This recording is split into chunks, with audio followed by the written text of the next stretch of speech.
La chronique internationale de Frédéric Ancel. Bonjour Frédéric. Bonjour Pierre. Ce matin, la famine dans la corne de l'Afrique. Cela rappelle d'autres famines, celles des années 80 et 90. En effet, nous y revoilà, Pierre, pas seulement face à une sécheresse passagère, mais bien devant une véritable famine. 2 régions du sud somalien sont déjà frappées, avec plus de 350 000 personnes menacées de mort à très court terme par déshydratation et malnutrition. Au-delà de la Somalie, l'Éthiopie, le Kenya, l'Ouganda et Djibouti, où la France entretient une forte présence militaire, sont également concernés par un phénomène qui touche au total plus de 10 millions de personnes. Alors comme toujours, les plus fragiles sont les enfants, avec un taux de fécondité très élevé mais une espérance de vie faible. Les populations est-africaines comptent une proportion d'enfants à peu près sans égale dans le monde. Selon l'UNICEF, un demi-million d'enfants sont menacés par cette nouvelle famine. À Dadaab, dans l'est du Kenya, le plus grand camp de réfugiés au monde est déjà surpeuplé, avec près de 400 000 personnes. 55% d'entre elles ont moins de 10 ans. Vous insistez, Frédéric, sur le mot famine, un terme très fort. Qu'est-ce qui définit précisément l'état de famine? Alors ça correspond à des critères précis. Selon l'ONU, il y a famine 1 lorsqu'au moins 20% des foyers sont exposés à une forte pénurie alimentaire. 2 lorsque le taux de malnutrition aiguë dépasse les 30%. 3 lorsque le taux de mortalité dépasse quotidiennement une personne sur 5000.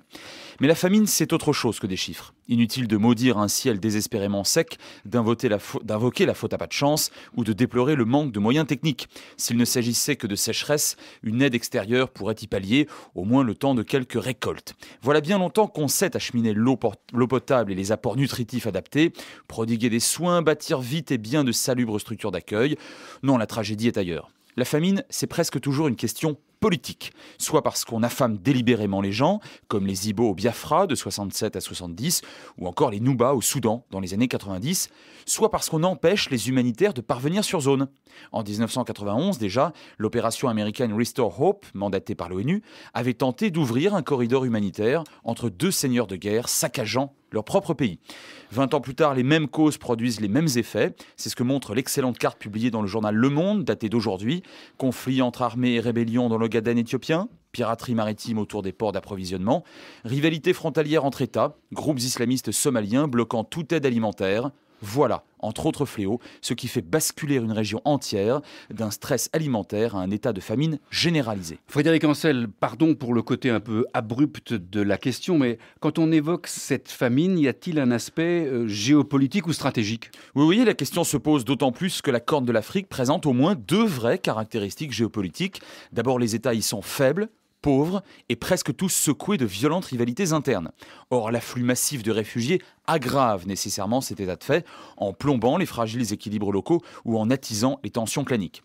Ensuite, il y a le détroit de Bab el-Mandeb, ce goulet d'étranglement sud de la mer Rouge, en fait simplement le pendant du canal de Suez au nord, par lequel transite environ 5% du brut mondial. Nietzsche, le philosophe allemand, disait que les États sont des monstres froids. C'est assez vrai. Les puissances occidentales et asiatiques agiront surtout selon leurs intérêts commerciaux et stratégiques respectifs dans la région.